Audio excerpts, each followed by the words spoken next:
नमस्कार, आप देख रहे हैं 4 PM। मैं हूं आपके साथ सिमरन। दिन भर की बड़ी खबरों में आपका स्वागत है। आज हम इस बुलेटिन में बात करेंगे देश भर की सबसे अहम खबरों की, लेकिन खबरों से पहले एक नजर आज की मुख्य सुर्खियों पर। लोकसभा चुनाव के तीसरे चरण का मतदान संपन्न। हरियाणा में भाजपा पर छाए संकट के बादल। शाम 5 बजे तक 60.19% हुआ मतदान। सपा सांसद रामगोपाल यादव का बड़ा बयान, कहा भाजपा ने देश की अर्थव्यवस्था का किया विनाश, पिछली सरकारों की अपेक्षा बढ़ा विदेशी कर्ज। बसपा से टिकट कटने के बाद धनंजय सिंह ने दी पहली प्रतिक्रिया, कहा हम डरते नहीं हैं, जीत कर भी वही जाएगा जिसे हम चाहेंगे। अखिलेश यादव ने बीजेपी के 400 पार के नारे की ली चुटकी, कहा ये डबल इंजन सरकार कहते हैं, होर्डिंग से इनका एक इंजन ही गायब है। कांग्रेस नेता जयराम रमेश का बड़ा बयान, कहा मोदी 4 जून को बन जाएंगे पूर्व पीएम, मोदी को नहीं मिलने वाला जनादेश। लोकसभा चुनाव को लेकर अमेठी और रायबरेली में भाजपा के हर दाव को विफल करने के लिए प्रियंका गांधी मैदान में उतर चुकी हैं और अपने 40 लोगों की टीम के साथ मैदान में डट गई हैं। रायबरेली और अमेठी लोकसभा सीटों के चुनाव में भाजपा के हर दाव को विफल करने के लिए कांग्रेस कमर कसते हुए मैदान में उतर गई है, तो वहीं कांग्रेस महासचिव प्रियंका गांधी वाड्रा का अपने 40 से अधिक प्रचारकों की टोली के साथ सोमवार को रायबरेली पहुंचना इसका पुख्ता सबूत है। इतना ही नहीं, गांधी परिवार की इन दोनों परंपरागत सीटों के चुनाव का प्रबंधन और निगरानी करने के लिए कांग्रेस हाईकमान ने अपने 2 पूर्व मुख्यमंत्रियों को यहां तैनात करने का फैसला किया है। आपको बता दें कि छत्तीसगढ़ के पूर्व मुख्यमंत्री भूपेश बघेल को राहुल गांधी के चुनाव क्षेत्र रायबरेली का वरिष्ठ पर्यवेक्षक नियुक्त किया गया है, तो राजस्थान के पूर्व सीएम अशोक गहलोत को अमेठी में पार्टी के चुनाव प्रबंधन का जिम्मा सौंपा गया है। अयोध्या में इंडिया गठबंधन अपना रोड शो करने की फिराक में है। इसके लिए अखिलेश यादव और प्रियंका गांधी अयोध्या में रोड शो और जनसभा करेंगे। प्रधानमंत्री नरेंद्र मोदी के रोड शो के बाद अब इंडिया गठबंधन भी अपना पासा फेंकने की तैयारी में है। इसके लिए राहुल अखिलेश की जनसभा और प्रियंका डिम्पल और इकरा हसन के रोड शो की मांग है, तो वहीं मित्रसेन के गढ़ में शिवपाल यादव की जनसभा कराकर यादव मतों को सहेजने की कोशिश की जाएगी। बसपा प्रमुख मायावती ने लखीमपुर में जनसभा को संबोधित करते हुए भाजपा को आड़े हाथों लिया और कहा कि भाजपा राज में हिंदुत्व की आड़ में जुल्म चरम पर है।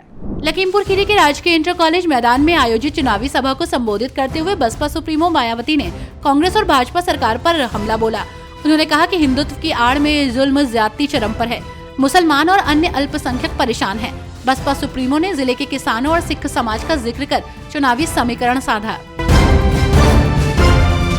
लोकसभा चुनाव को लेकर सियासत जोरों पर है, वार पलटवार का दौर जारी है। इसी कड़ी में कांग्रेस नेता जयराम रमेश ने मोदी को लेकर बड़ा दावा किया है।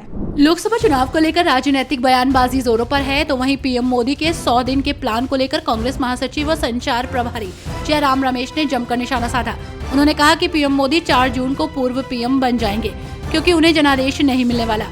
साथ ही उन्होंने ये भी कहा कि पीएम नरेंद्र मोदी सिर्फ बड़े बड़े दावे ही करते हैं और आज तक उनके द्वारा किए गए कोई भी वादे पूरे नहीं हुए। लोकसभा चुनाव में सभी पार्टियों ने जहां अपने घोषणा पत्रों में जनता के मुद्दों को लेकर मैदान में उतरे थे, धीरे धीरे ये मुद्दे दरकिनार हो गए। लोकसभा चुनाव में शहजादे, शहंशाह, मंगलसूत्र, आरक्षण, झूठ की मशीन, कुछ इस तरह के बयानों के इर्द गिर्द चुनाव सिमटता नजर आ रहा है। पहले चरण में जहां पार्टियों ने अपने घोषणा पत्रों के जरिए जनता के मुद्दे उठाए, तो वहीं चुनावी रथ के तीसरे चरण में पहुंचते ही जुबानी जंग शबाब पर पहुंच गई। इन सबके बीच जनता के मुद्दे दरकिनार हो गए।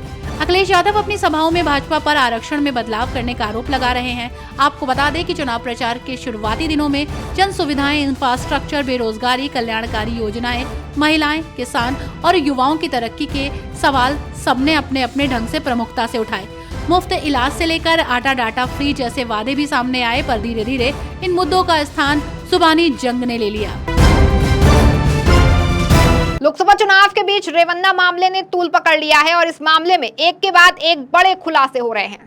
जेडीएस नेता प्रज्वल रेवन्ना के अश्लील वीडियो मामले में कर्नाटक के पूर्व सीएम एचडी कुमारस्वामी ने राज्य के डिप्टी सीएम डीके शिव कुमार पर गंभीर आरोप लगाए हैं। आपको बता दें कि कुमारस्वामी ने कहा है कि इस मामले में गंदी राजनीति की जा रही है। कुमारस्वामी ने एक प्रेस कॉन्फ्रेंस में कहा कि जो घटना घटी वो नहीं होनी चाहिए थी। 21 अप्रैल को पूरे राज्य में एक पेन ड्राइव प्रसारित की गई और पुलिस अधिकारियों ने भी इस पेन ड्राइव को प्रसारित किया। इसे बेंगलुरु ग्रामीण, मांडला और हासन सीटों पर जानबूझकर प्रसारित किया गया। लोकसभा चुनाव के बीच एक बार फिर सीएम केजरीवाल को बड़ा झटका लगा है। अरविंद केजरीवाल की अंतरिम जमानत वाली याचिका पर बिना किसी आदेश दिए बेंच उठ गई। दिल्ली शराब घोटाले में जेल में बंद दिल्ली सीएम अरविंद केजरीवाल की अंतरिम जमानत याचिका पर सुप्रीम कोर्ट में सुनवाई हुई, लेकिन सुनवाई के बाद सुप्रीम कोर्ट की बेंच बिना कोई आदेश दिए उठ गई। वहीं अब सुप्रीम कोर्ट बेंच गुरुवार या फिर अगले हफ्ते केजरीवाल की याचिका पर आदेश पारित कर सकती है। आपको बता दें कि केजरीवाल ने कोर्ट में अंतरिम जमानत देने की मांग की थी, जिस पर सुनवाई करते हुए 3 मई को जस्टिस संजीव खन्ना और जस्टिस दीपांकर दत्ता की पीठ ने कहा था कि लोकसभा चुनाव को देखते हुए केजरीवाल की अंतरिम जमानत पर विचार किया जा सकता है, ताकि वे चुनाव प्रचार में शामिल हो सके। राजद प्रमुख लालू यादव ने आरक्षण के मुद्दे पर अपनी मंशा जाहिर की और कहा कि बीजेपी मनोवैज्ञानिक दबाव बनाने के लिए अधिक सीटें जीतने का दावा कर रही है। बिहार के पूर्व सीएम और राजद नेता लालू प्रसाद यादव ने आरक्षण को लेकर अपनी मंशा जाहिर की है। लालू प्रसाद यादव ने कहा कि उन्होंने ही मंडल कमीशन को लागू किया था और आरक्षण कभी भी धर्म आधारित नहीं होता। आरक्षण हमेशा सामाजिक आधार पर होता है। आपको बता दें कि अटल बिहारी वाजपेयी ने संविधान समीक्षा आयोग का गठन किया था। वहीं लालू प्रसाद यादव ने तीसरे फेज के मतदान पर भी टिप्पणी की और लालू यादव ने कहा कि बीजेपी मनोवैज्ञानिक दबाव पैदा करने के लिए 400 से अधिक सीटों की बात कर रही है, लेकिन ये लोग 200 भी पार नहीं करेंगे। इस बुलेटिन में फिलहाल बस इतना ही। ऐसी तमाम राजनीतिक खबरों के लिए बने रहें और देखते रहें 4 PM। धन्यवाद।